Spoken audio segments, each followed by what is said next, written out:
Welcome inside TD Garden, everybody. My name is Mike Petraglia, joined by Sam Packard, Celtics writer for WEEI.com.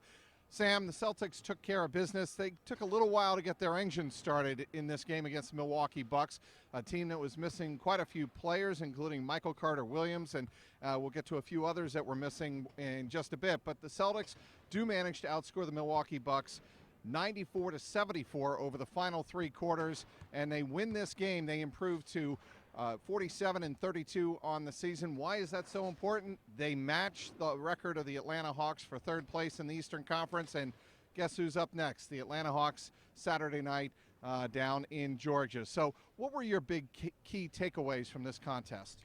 I think it was really the return of the Celtics' depth. Everyone was healthy tonight. We saw them go back to the rotation that they've normally used, which is Avery Bradley opening the second quarter with the rest of the bench.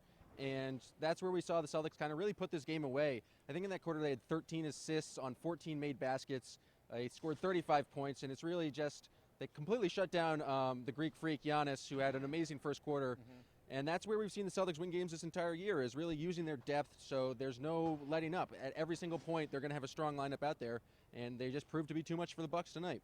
You know, and I think to your point about the rotations, this was just, and I wrote about this before the game, this was just the second time in the last 2 months that Brad Stevens has had his full complement of players. Obviously, Evan Turner returns tonight. He wore some protective glasses since suffering that eye poke late in the fourth quarter on Sunday night against the Lakers. Avery Bradley was not available on Sunday night against the Lakers. That's why Evan Turner started that game. Jay Crowder didn't play against Golden State. Last time that they had their full complement of players was on that Thursday night, the loss in Portland. But it's just really, really important, I think, for this Celtic team, if they're going to get business done come the springtime and in the playoffs, they've got to have their full rotation. Absolutely, and we saw just the bench really step up tonight. I think Marcus Smart and Evan Turner both led in plus-minus. They both had 9 assists. Just everything they were doing, especially with the Bucks not having Chris Middleton, Michael Carter-Williams, Jared Bayless, they just didn't have the lineup or the personnel tonight to kind of compete with that Celtics depth.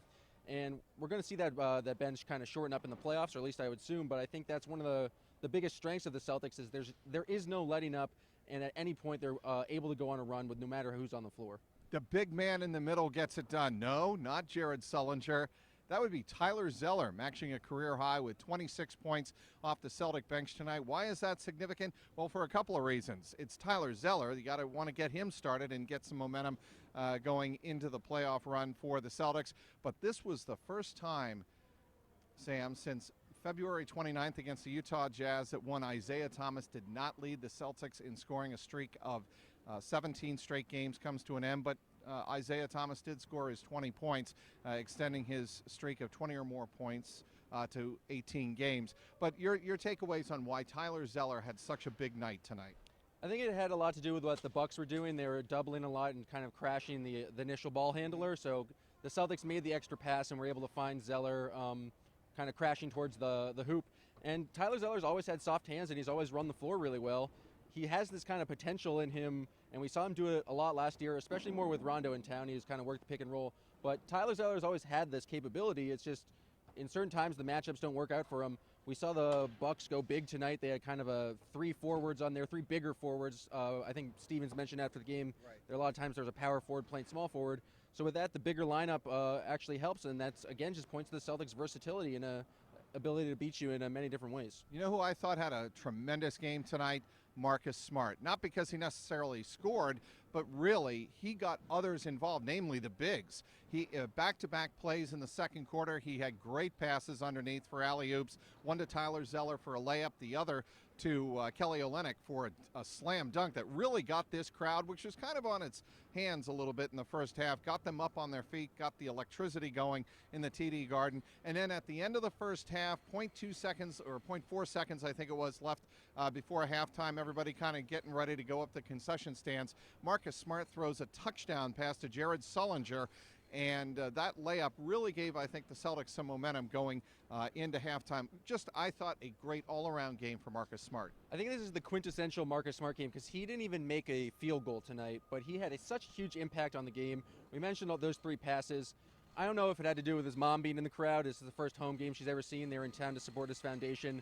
But there's just everything he did, he was into the ball tonight. He had a number of steals. He only was credited with 1 rebound, but it felt like more. And it's just the type of effort that we've come to expect from Marcus Smart, and it's one of the reasons why he's one of the more dynamic players, and one of the reasons why Brad Stevens has been so supportive of him, even when his shooting struggles earlier in this year. One thing that Brad Stevens did say, Sam, after the game was that he's really thought that Marcus Smart has picked up his play since the beginning of the road trip out west and has continued it through. And he was more than aware of the criticism of Marcus Smart before that West Coast trip began. Like, is he hitting a wall? Is he starting to doubt himself? And give it to Brad Stevens for sticking with Marcus Smart, knowing that this was the kind of player that could really help the Celtics down the stretch. I want to get to something before we wrap up here, Sam, something I'm writing about on WEEI.com, and that is kind of the very unique dynamic going on between Brad Stevens and his boss, Danny Ainge, the president of basketball operations here with the Celtics. Danny Ainge saying earlier this week that he wonders if the Celtics can be taken out of their game offensively too easily, and that's a concern going into the playoffs. And Brad Stevens saying, Danny has every right to say that, but I'm really focused on game to game. In other words, I think Brad Stevens is really trying to get this team focused to where they need to be to perform in the playoffs. And Danny Ainge looks at it, I think, more like a fan. How is this team going to be able to handle the better competition with complete rosters come playoff time? And I think that's kind of the perfect kind of organizational structure you'd want to have. You want your coach battling game to game and really thinking and believing that his team can win. But then it's the job of the general manager to have the long view and kind of see what the team can do in the future. And Brad Stevens will never admit it publicly, but I'm sure he has concerns about the offense as well. But that's just not the type of coach he is. He's not going to sell his players out in the media, and he wants their confidence to be as loud as possible. But so I think it's a combination of those things. Stevens not really wanting to kind of admit weakness whatsoever, especially in front of his players, and then also having just the core belief in his players and believing in the instant moment. He wants to win every game, and he's not only thinking about the next 6 minutes, he's not really thinking down the line. So it's kind of that perfect organizational structure that we see a lot of teams in the NBA don't have right now. Celtics take care of business here at TD Garden. Their 4th straight win. They beat the Milwaukee Bucks 124-109 behind a career high, at least matching a career high, 26 points from Tyler Zeller. Next up for the 47-32 Boston Celtics, the 47-32 Atlanta Hawks down in Georgia, a game that'll go a long way, Sam, toward determining whether or not the Celtics can wrap up the number 3 seed in the East. Celtics get some good news on Friday night. Also, the Miami Heat go down to defeat. So the Celtics have home court really in front of them. It's in their own hands. We'll see whether or not they can take care of business. He is Sam Packard. I'm Mike Petraglia inside TD Garden, WEEI.com.